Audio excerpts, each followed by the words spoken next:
outros trechos da entrevista de Carlo Ancelotti após Brasil versus Tunísia. Aqui vai ser apenas um trecho, né?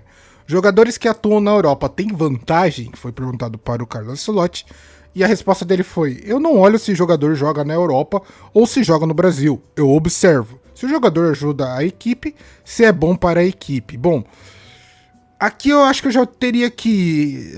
já teria não, eu vou ter que rebater um pouco essa afirmação do Carlo Ancelotti, porque a maioria dos jogadores que atuam hoje na seleção brasileira são dos jogadores europeus ou jogadores de fora e que não atuam no Brasil. Então talvez o olhar ou o carinho que tenha para jogadores de fora é muito maior do que jogadores que atuam aqui no Brasil. Um jogador especial que eu não gostaria de ver nem pintado de ouro, mas está sendo convocado e infelizmente vai para a Copa do Mundo, é o jogador Richarlison, que na minha opinião não ajuda em nada no esquema tático do Carlo Ancelotti, não ajuda em nada na equipe, mas ele ainda continua sendo convocado.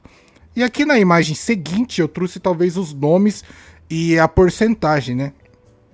O Carlo Ancelotti levou para essa última convocação o Alexandro do Flamengo, o Luciano Juba do Bahia, o Danilo do Flamengo, o Paulo Henrique do Vasco, o Fabrício Bruno do Cruzeiro e Vitor Roque do Palmeiras. Pode observar que desses 6 jogadores, 5 jogadores são jogadores defensivos e apenas um, que é o centroavante Vitor Roque, que ele levou, que atua aqui no Brasil, que pelo Palmeiras. Então, de 26 jogadores, Carlo Ancelotti apenas levou 6 que atuam aqui no Brasil, sendo, assim, se a gente quiser usar uma porcentagem, seria aproximadamente 23%. Então, eu não sei se esse tipo de declaração que o Carlo Ancelotti disse que são jogadores que realmente ajudam ou possam ajudar, é o que ele realmente olha, porque, infelizmente, a maioria, a grande maioria, são 67% dos jogadores do Brasil atuam na Europa ou atuam fora do Brasil. Então meio que essa declaração que ele dá sobre não olhar não ter esse tipo de olhar, cai por terra quando a gente analisa toda essa situação.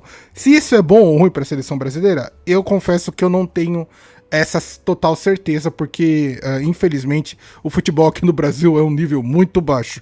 Mas eu gostaria, obviamente, de cada vez mais ver jogadores que atuam aqui no Brasil, simplesmente porque isso cria uma identificação a mais com a seleção brasileira. Com certeza, com a atuação do Carlo Ancelotti pela seleção brasileira, as coisas mudaram, deu pelo menos um ânimo a mais para a seleção brasileira, mas infelizmente eu acho que esse tipo de identificação só vai ser garantida ou vai ser conquistada quando o Carlo Ancelotti começar a olhar melhor para os jogadores que atuam aqui no Brasil e talvez conseguir realmente utilizá-los de uma maneira mais correta.